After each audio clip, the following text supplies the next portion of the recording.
I'm Bernard, I'm an alcoholic. Yeah. Be honest with you, I done lost some of my voice because normally we wouldn't need this. Because I have a heavy voice, but I hope y'all can hear what I'm saying. I have no idea what I'm gonna say. I just get up here and I just let God do what he gotta do.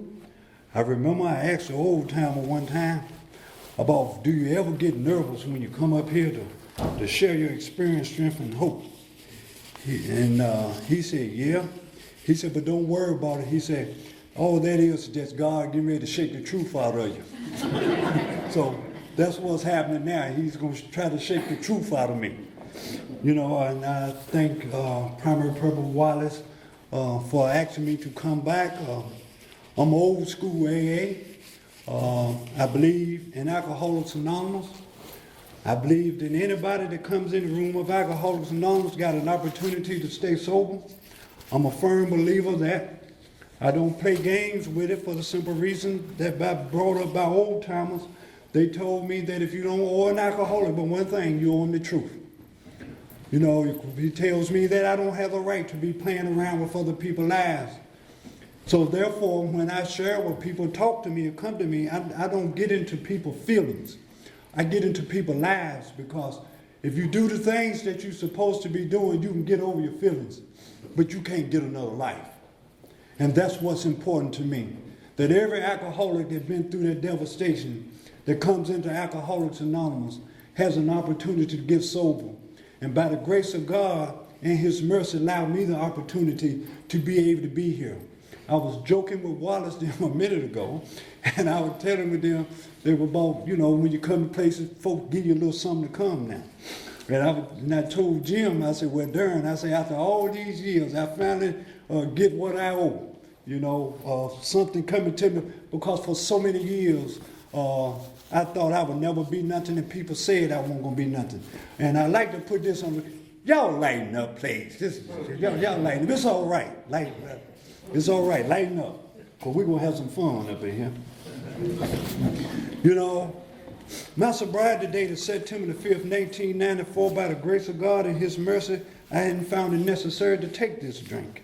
It took me 5 treatment centers, 2 halfway houses, and many, many times going to jail before I got sober this last time. I had many other substances that I had did, but, you know, I get sober in Alcoholics Anonymous. I started to drinking at age 14 years old. I'm going to roll through here now. So y'all hang on. So when I started drinking at age 14, and it was that MD 2020, that Mad Dog back then. You know, I always drank for the great flavor. I mean, for the, they talk about the effects produced, but it was in the summertime and it was a little warm outside. So I drank it because, you know, I didn't understand the nature of what will happen to you once you get 3 water glasses of MD 2020 in you. You know, and I got drunk, pure drunk. And I'm willing to bet you I threw up everything from the age 14 from the time I was born. And that's when I started. And I even got on an airplane ride and never been on a plane. So everything I got came back, and I took a ride that I started promising God that if he get me out of this one here, he never had to worry about me no more. I was 14 years old, and that brings me to this. It says that if you are as serious alcoholic as we were, we believe there is no middle-of-the-road solution. We were in a position where life had become impossible, and if we had passed into the region from which there is no return through human aid, we had but 2 alternatives. One was to go to the bitter end, blotting out the consciousness of our intolerable situation as best as we could, and the other was to accept spiritual help. And we did just because we was only willing to. Then it carries me over there to the last page in step 1, where it talks about that up under the lash of alcoholism, we were driven to AA, and then and only then did we discover this fatal nature. who cares about meditation, who cares about prayer, who cares about making restitution for harm done. No, the average alcoholic, self-centered to the extreme, doesn't care for this prospect unless he knows that his life depends on it. And for the first time in many, many years of bouncing in Alcoholics Anonymous, I came to that place that my life depends on it. For the first time in my life, I had that moment of clarity that I wanted to live more than I wanted to die.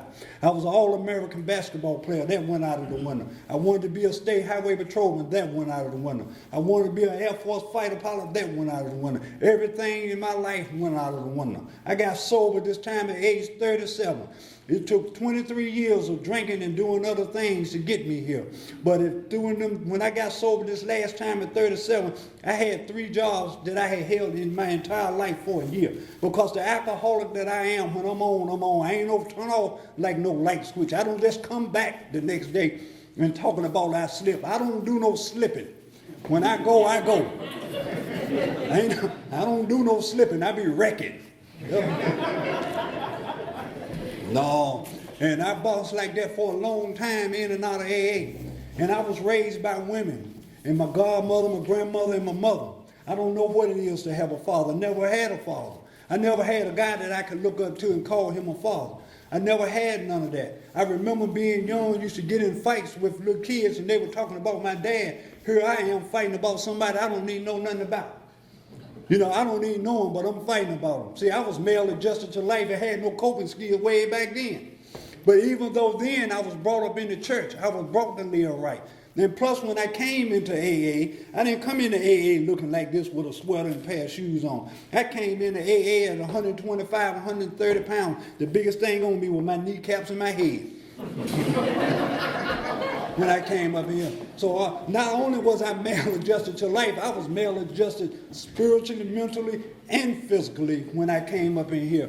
And by the grace of God and his mercy, with me participating in it, for the first time in my life, I had a desire to do something to live more than I had a desire to die. And I wanted to die many times. You know, it's real sad when the alcohol can't kill you, nobody else can kill you, and you can't even kill you. You know, you just real messed up right there.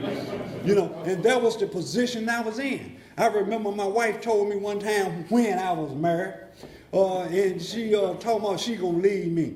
You know, I told her she won't leave me. She said, yes, she was, but she didn't really know I wanted to leave me just as bad as she did. But for some reason or another, I just couldn't leave.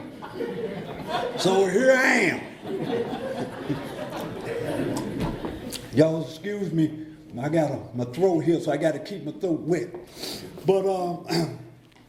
But that's the way I was, you know. And I never could understand because I thought that I always had bad luck. I could not understand why it seemed like other people's lives will always get better than mine. I didn't realize till I came in here that I was always trying to take my insides and look at what people have on the outside. Because I was valuing things to a monetary or materialistic way, not understanding that I need to get right spiritually. If I get right spiritually, everything else around me normally work out. I had no clue to that. You know, I was like the big book says. I was driven by 100 forms of fear and self-delusion. In other words, I was crazy. I didn't realize I was crazy. I just thought I had bad luck. You know when the police keep come picking you up all the time, that ain't bad luck. You're doing something. You know, I never took the time to look at that. I was writing all them bad checks. I never took the time to look. I was getting DUIs, DWIs. I never looked at I was doing all of these things right here and continue to keep going to jail. I went to jail so much I don't even own hardly nothing orange today. And this ain't orange either. but I told y'all lighten up now. We're going to have a good time up in here. But we're going to be serious at the same time. But you know, I wore them orange uniforms so much I don't even buy anything orange today. You know, I remember times I had no identity about who I was. So I'm sitting there trying to find some kind of identity in the jail cell. I'm sitting up in there with people that I don't even know. They going around there laying down, sleeping all on things and everything. I don't even know them. And I'm sitting up in here so trying to find an image in the jail. You know, when you stay up in jail so long, after a while you get a couple of them orange jumpsuits. And you get a couple of them orange jumpsuits by being there. So therefore what you do is, You sit there and you take the orange jumpsuit and you fold it up and you stick it up under your mattress right there and you let it sit there for about 2-3 days and they'll put creases in your pants like this. Now, can you see me with creases in my pants like this with an orange jumpsuit on in jail? See, I told you I was full flight out of reality. I was sick. I didn't realize I was sick. It was kind of remind me what the old song says, that I'm trying to find love in all the wrong places. You know, and I was trying to seek approval in all the wrong places. And I grew up back in the day with these old good old boys back up in then. Well, first, before I get to the good old boys, let me get to the Superfly era. See, I would grow up with the guys with the Superflies, with the long collar. You had the gold spoon. You had the diamond in the back with the sunroof top. And you're digging in the scene with the gangster lean. See, that was me. See, that was me right then, back then. Because, see, right then, I thought that was being cool. I didn't realize that the same people that I was hanging out with would end up almost costing me my life. Because, see, I was always looking for identity because I had nothing to put identity for. Because I'm a firm believer as an alcoholic. I became an alcoholic at age 14 when I picked up. Because the same way that I started drinking, I ended up that same way. And I never could understand what the situation was. Not one time did I necessarily blame my conditions on alcohol. I blamed it on my circumstances, but alcohol had nothing to do with my circumstances. You know, but it did have a lot to do with it because every time I got in trouble, I was drinking. So, therefore, that's the way that was. But I never could understand, though. And I bounced in and out of AA for a long time. I come into AA so many times, the old time, they don't even hug me no more. They tell me, come on in, sit down, boy, and take a load off. Let somebody help you. See, and I was one of the alcoholics about coming back up in here for so many times. See, I look around the table like this, and there ain't a lot of y'all in here like me. So therefore, how you going to tell me that you love me? You don't even know me. You don't even know where I come from. You don't know where I feel. You don't never live where I live. But what I didn't know, anybody that comes through the doors of AA, we know who you are. People just don't go to AA meeting because they ain't got nothing else to do. I think I just go to AA meeting. You know, the judge just don't continue to keep sending me to AA meetings. They just don't continue to do that. But in my mind, that's the idea that I thought. But see, it's one of the things that I like so much about what the big book talks about. It said one of the greatest things to keep man into everlasting ignorance is contempt, pride, and investigation. I remember I used to come in here many times and say, I'm working my program. Well, my program kept me drunk all the time. I don't have a program. Alcoholics Anonymous have a program of 12 steps and 12 traditions. That's my program. Bernard does not have a program, because if I had a program, I'd be robbing every one of you right now. That's my program. You know, so y'all pray for me, all right? Y'all pray for me. But you know, that's how I was coming through Alcoholics Anonymous. And I never could understand why I couldn't get sober. You know, I couldn't understand. I was thinking something was always wrong with me. What is it wrong with me? Why does it seem like that your life can always get better and mine always fall off by the wayside? How come every time I get in a relationship, how come they always got to leave me? How come every time I turn around, the police is always picking me up for something? How come every time I turn around, I end up in another treatment center? How come every time I turn around, I'm always on the run? How come every time I'm on the run, I'm always in conflict with something and somebody? And I always want to blame them because I never took the time and the responsibility to take a look at who I was and what I was doing, because it was always easy to point my finger at you, not at me. You know, I knew, as it says, I knew you wanted perfection just as I did. I was the actor, the producer. You know, it's a shame when you produce your own show and be your own worst critic. You know, I did that for many, many years. You know, I didn't understand about the acceptance part, about the people, places, and things is not what needs to be changed in them, but what needs to be changed in me and my attitude. It ain't got nothing to do with my wife. It has nothing to do with my girlfriend. It has nothing to do with my church members. It has nothing to do with my job. It has nothing to do with no relationship. It has everything to do with me and how I operate in my life toward my fellow man. That's what it got to do with it. You know, and I'm a firm believer, and I stick to that because it tells me I need to keep my side of the street clean, not your side of the street clean. And I need to understand it's only by God's grace and mercy that anybody want to have a relationship with me according to the lifestyles and the things I live. So what makes me think now, because I'm sober, that I'm just so good and I'm just so right now that everybody just needs to come and they just need to lay down for me? Yeah, right. Yeah, right.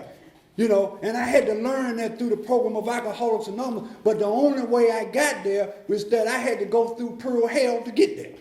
And going through pure hell to get there, I had to continue to keep going to the end of the road. That's why I read that. It says that if you are, it didn't say you was, it said if you are. That's a question that you ask yourself, that you are an alcoholic. Then you would know, if the moment of clarity was there, that then you would be able to recognize that, hey, I got a problem and I'm willing to get there. But if I don't recognize I got a problem, I never get there. Because see, I always came up in here, like I said, you know, I came in here for the wrong reasons. I came in here to get the wife off my back, the police off my back, be able to hold a job that's on my back, get everybody off my back if you just only leave me alone. But have you ever been into a place in your life that you want everybody to leave you alone, and once they left you alone, you cry like hell and want them to come back? I'm almost darn for doing or darn for don't know what I want. I'm confused, I'm sick. I have no coping skills. But the genius of mine and the insanity and the insidious and the baffling and cunning of alcoholism tells me that I'm something that I'm not. It wants me to be full of pride. Let me share this with you. Pride is nothing but an over-exaggerated opinion of oneself. That's all pride is. I think I'm more than what I really am. But in actual reality, I'm really not. I'm just another individual in a scheme of everything else with everybody else. That's all that I am. And I thank God for that, because I remember many years I always thought I had to be everything to everybody.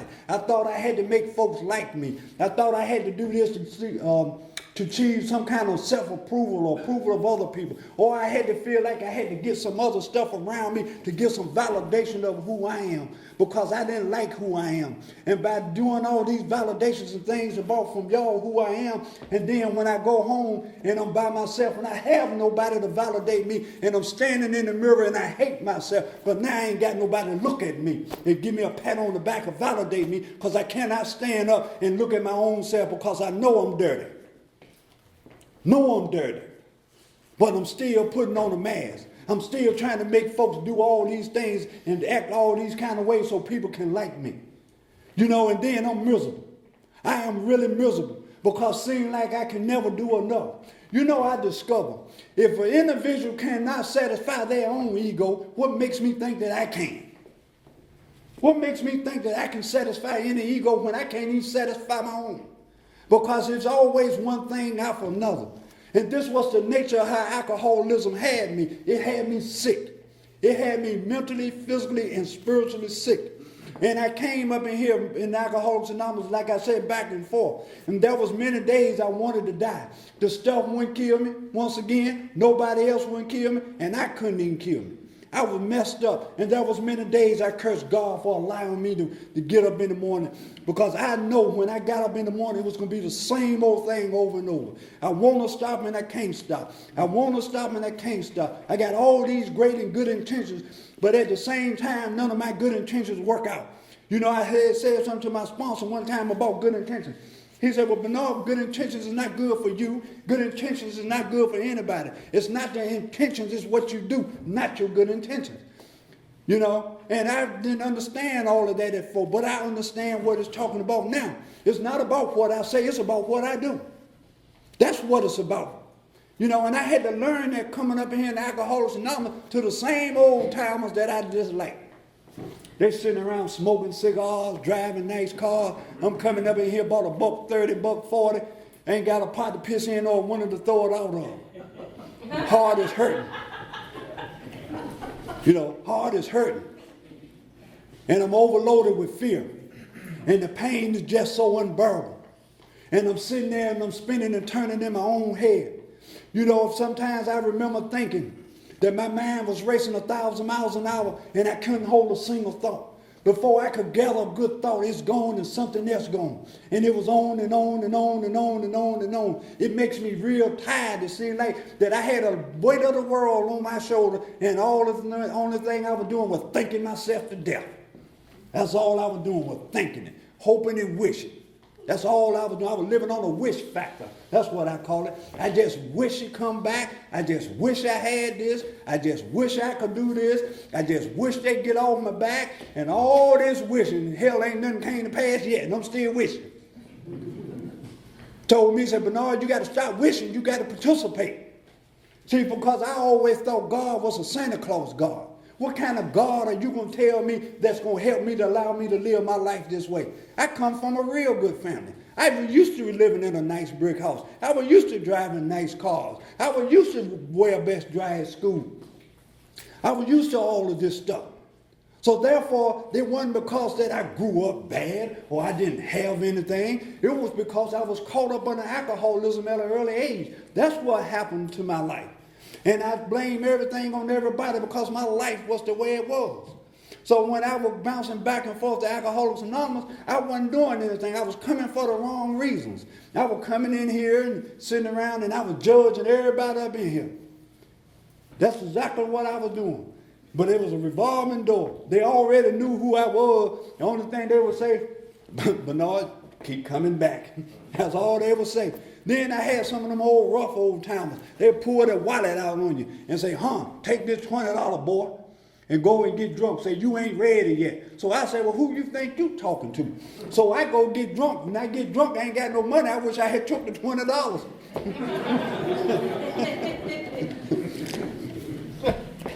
And that's the way they was. They didn't play with you. They didn't play no games with you. I didn't understand that because I wasn't ready. I was still coming up in here thinking that I'm hip, slick, and cool. How am I going to be hip, slick, and cool up in an AA meeting with all of y'all? And I come through the door, and the first thing y'all say, y'all just pray for him. Just keep coming back, boy.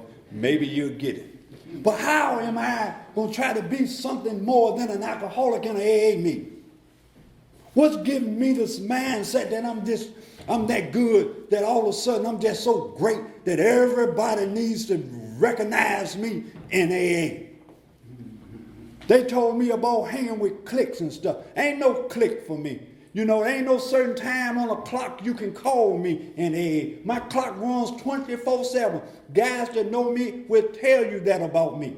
I don't have no certain time. They told me, Bernard, when you come to AA meeting and God has enough to bless you, don't you ever hobo that program. You coming up in here drinking up all the coffee all the time. No, you need to do some work up in here. That's what gives you the power and the strength to recognize that you can be something more than what you are by giving it away. That's why they say we can only keep what we have by giving it away. And if I give it away and you don't stay sober, that ain't my business. If I stay sober, that's my business. That ain't my business whether you get sober or not.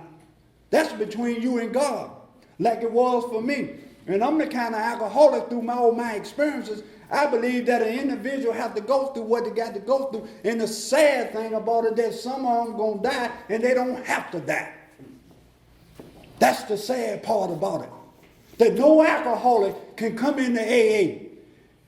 Any alcoholic, rather, can come into AA and lose the desire not to drink and be able to live a program through 12 steps and 12 principles through a loving God and the fellowship of these people and find a way of life that's beyond their wildest imagination. That's why the book says that we've been rocketed into a fourth dimension because we live a life that we never lived before. We find things and situations and people that we never thought could ever happen. We find out that we don't need as much as we thought that we need. We find out that we don't have to be everything to everybody, that we can be ourselves. And what a wonderful gift and what a wonderful feeling, because it tells me that I will know a new freedom, that I will know a new happiness, and I will not regret the past, nor will I wish to shut the door on it. And I will comprehend the word surrender, and I will know peace. And that's a wonderful feeling for me. And then it goes over and says that God will constantly disclose more to you and to us. See to it that your house is in order and great events will come to pass. You know, And I believe that. And them promises have come true for me in my life. And I'm so grateful that it was, because if it wasn't for the program of Alcoholics Anonymous with me surrendering to it and a loving God, y'all have somebody else up here tonight. And I'm not confused about that. I'm not up here because I'm good. I'm up here by God's grace and mercy. And for the first time in many years of my life, somebody seen something more than me than I used to live before. Because it tells me that no matter how far down the scale I went, that I would be able to be of service to somebody. That's a wonderful feeling. I've never been of service to anybody. I always wrecked everything that I came into life with. I always took everything that people came around with me. I always tried to manipulate everybody that came around me. I always tried to steal something from everybody that come around me. I always was trying to do something. But the program gave me a new freedom and a new happiness. And I do not regret the past, and nor do I wish to shut the door on it. And that's why I'm here today, because I'm not shutting the door on it. You know, that's why I'm here tonight. Y'all lighten up a little bit. It's going to be all right. But I believe through my own life, by the grace and mercy and the love of the people of Alcoholics Anonymous, that I do have hope today. Even though it took me 5 treatment centers and 2 halfway houses, I had got more chips that you can pay from here all the way back to Burlington. That's how many chips I got. I went back to cut a chip to an old timer one time. He said, no, we don't want to eat. He said, you need to keep every one of these chips right here because you need to remember this. And he was right. They wouldn't even take them chips back. They said, you need to remember all them chips you picked up in here. And maybe, just maybe, by the grace of God, that you may not have to pick up another one. But if you give up yourself, surrender to all, and allow some more new directions to come into your life, you will be able to live a life. And that doesn't mean me living a life. That doesn't mean that things don't happen. People still die. People still get fired off jobs. Still ain't got no money. But I tell people all the time, I be one of the brokest, happiest, cleanest mother hoppers you ever seen in your life. And the only way that I got that through Alcoholics Anonymous. I tell you something, I'm not rich in money, but I tell you I am very rich in spirit. And I'm so grateful for it, because I hated me for many, many years like that. And by coming up in here and allow me the opportunity to be able to have it. And I don't shrink it down, and I don't give it for anybody. You know, I got an old saying that I always say, somebody got to tell the story, and I wants to be the one to be here to tell it. You know, because I'm tired of everybody talking about me all the time. I'm going to talk about some of y'all some now. You know, since I got sober a little bit, you know, I want to see what's going on when people go back out and they take another drink. I want to be able to see here, because the only way that I get the growth that I really need is through the program and the principle. But the other way that I get it when I come in here and I see that y'all go through some stuff in your life, that your wife dies or your husband dies or somebody close to you in your relationship, something happened to your children, you get cancer or something, but never still at all, you don't take a drink.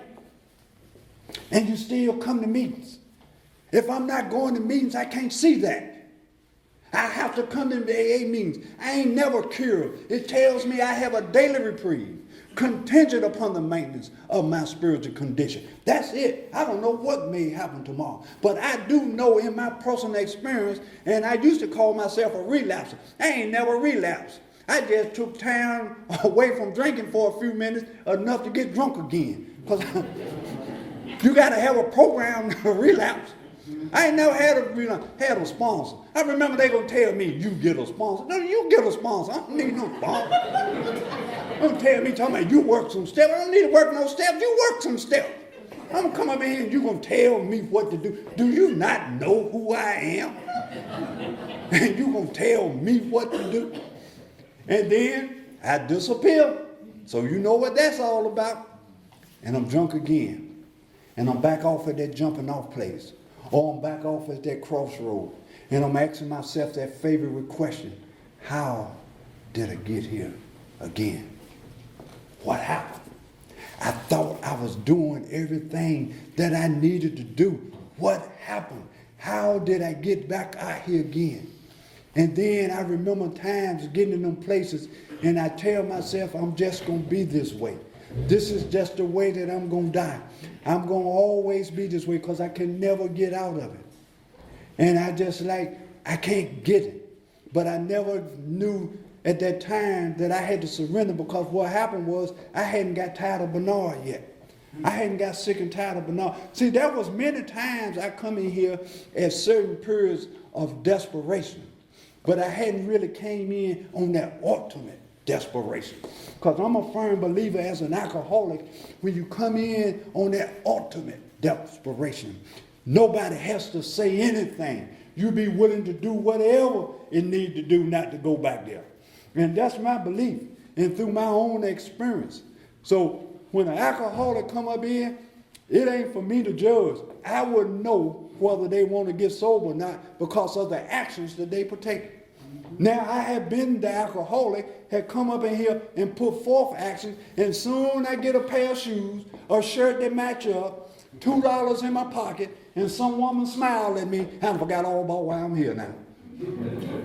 Oh, I'm cured now. Y'all just don't understand. I got a new creator now. I got a new authority. I got a new higher power. And after I get right with that new higher power and that higher power lead me, then where am I at? Where am I at now? You know, it talks about in the 12 and 12 about how boy meets girl and they just ride on off up into the sunset. Many times I came in Alcoholics Anonymous and I came in for the wrong reasons. Oh, I came in and I didn't know some of y'all women was as sick as y'all was, even though you may be looking good. Yeah, I'm going to talk about you. Oh, let me tell you, they come up in here and they done got the weight back and skin got right and got a little makeup on now, and they got a little skeet up around the neck, a little fume that smell look good now, you know, and I walks in and I've been alone for so long, and I walk in and I get a whiff of that, and now I'm just walks off in love again. Then when I get with her, then I run to my sponsor. Man, you need to fix this right here. I'm in a mess. Not realizing that people here are sick, whether they're men or women. And they told me that I need to allow them the opportunity to be able to recover as well as I'm recovering. I remember when I was 18 months before I got into a relationship. I was sharing with the guys earlier, I don't tell people not to get in relationships anymore. I'm a firm believer you got to go through what you got to go through. But the fellowship of Alcoholics Anonymous for me means relationships. But if I read the literature like the literature says, then I will understand, even though it don't talk about waiting a year and all of this, but it does say on page 119, when two people are mature in recovery. What that means is that they bought time and they worked on themselves and they got a relationship with a power that they're not one another higher power. That's putting space in there that they work a program and they mature, that they can live and have a good relationship. But it's only when boy meets girl that the trouble starts. Nobody got a program. Everybody thinking with the wrong ends. Y'all a little slow, ain't it? But I learned that through the program of Alcoholics Anonymous because I'm a firm believer that God will constantly disclose more to you and to us to see that our house is in order and great events will come to pass. If I got a relationship, a good relationship in my life, that's a great event for me because I never could keep nobody. I couldn't understand why they left. I was stealing this stuff, telling lies, not coming in, but I don't understand. You know, it's amazing how me as an alcoholic, I don't understand the devastation that I put on people, but I cry like hell when you do something. You know, I never could understand that. And that was the sick thinking. And these are some of the things that I learned personally for me in AA. You know, but I'm a firm believer that without this program, I'd be a dead man. But there's a little story that I want to tell. And I'm going to sit down. I told you I don't know what I'm going to say. It just comes out. But there's a little story I want to tell. And the story I want to talk about is a little goat. And I told y'all I was brought up by old timers. And I tell you how God works when I say more will be disclosed before I get into that. They carried me to a bluegrass festival. Now, what do I look like? What do I look like at a bluegrass festival?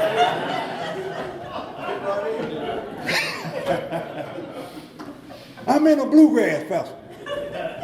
So we up in Old Fort, North Carolina. Up there at the retreat up there. I'm probably about 2 years old. They said, Bernard, come on, we're going to go to the club. Like, what club we going to?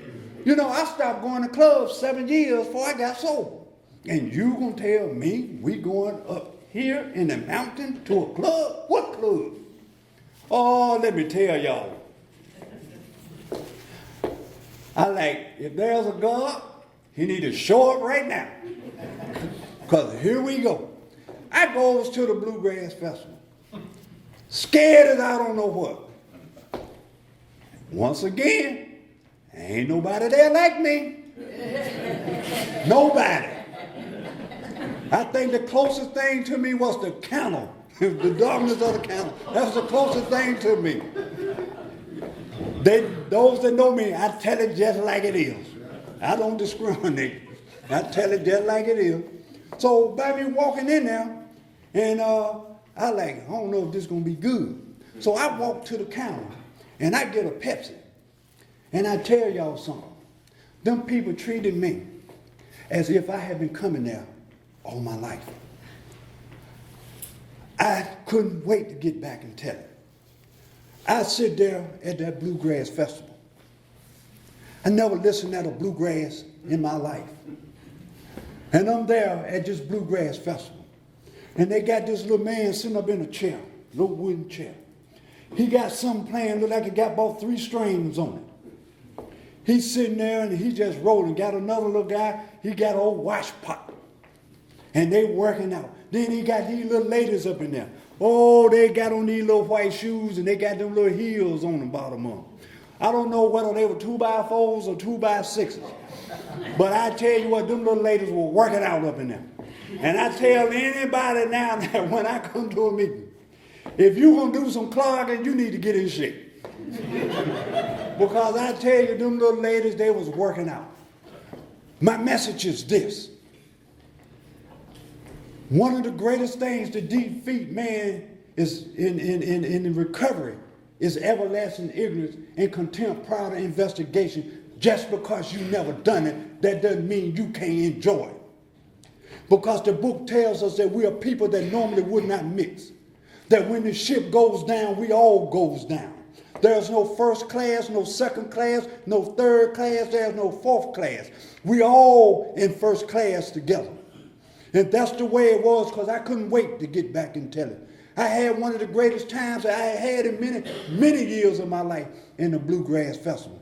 And one of the things I learned about that is that you never know who's going to help you out in Alcoholics Anonymous. You never know who God is going to use to pick you up. You never know who's going to make a turnaround for you in your life. You never know what's going down in the program of Alcoholics Anonymous, because it's only by God's grace and mercy that we're all together. And he's working a magnificent miracle power up in the program of Alcoholics Anonymous for those who want it and for those who want to get sober.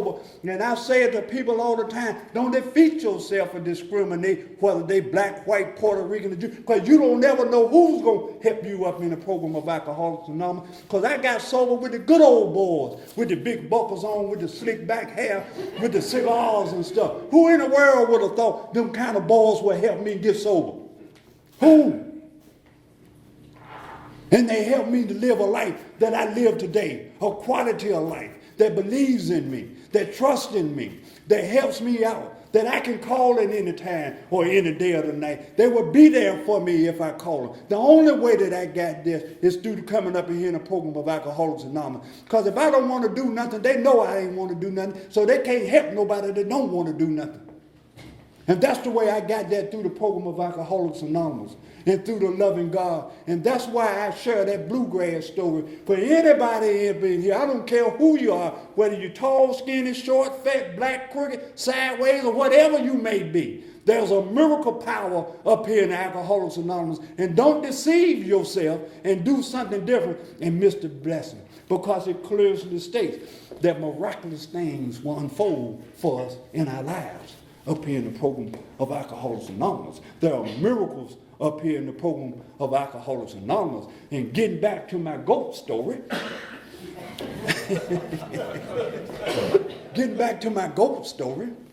well, this farmer had a goat. I told y'all I got sober with good old boys. The farmer had a goat, and everywhere that he would go, he would always take his goat with him. So this particular day, he decided that he won't take his goat. I talked with my hands. Y'all gather that, right? and everywhere he would go, he would take his goat. So this particular day, he decided that he wasn't going to take his goat. So he had tied his goat up in the back, and in the back there was an old dug well. And then back there at the old dug well, that's where he had put his goat. So he went on uptown and he got his groceries and did the things that he needed to do. And he came back. And when he looked back, he didn't see his goat. So he was looking around, and then he heard a noise. And he went and he looked over in the old dug well. When he looked over in the old dug well, he saw that his goat had fell over in the well. And when his goat had fell over in the well, he says, well, I'm going to go and see, can I get him? So he went back to the barn and he got all kinds of ropes and things and he threw over in the well. And all of his tries, he couldn't get the goat up out the well. So through that process right there, he said, well, since I love my goat so well, he said, what I'm going to do is I'm going to go back and at least I can give my goat a decent burial. So he went back to the barn and he got some shovels. And he was throwing dirt over in the well. And as he continued to throw dirt over in the well, over the period of time, he heard a noise. And when he heard the noise, he looked back over in the well, and the goat was shaking it off. And it was packing it on his feet. And as he continued to throw dirt up in that hole, he continued to shake it off and pack it under his feet. And as he did that for a while, the goat walked out on dry land. And that was a miracle because he thought that the goat was going to die. But the goat probably thought that he was going to die. But he didn't realize what he was doing was a miracle, and what the goat was getting was a miracle. Because by the law of nature, you should be dead. That story is by the law of nature, we all should be dead. I'm a firm believer of an alcoholic that I had to pattern my life after the goat. Is that whatever situations and circumstances and trials that come into my life, I need to shake it off and I pack it under my feet. And that's what the 12 steps of Alcoholics Anonymous help me do.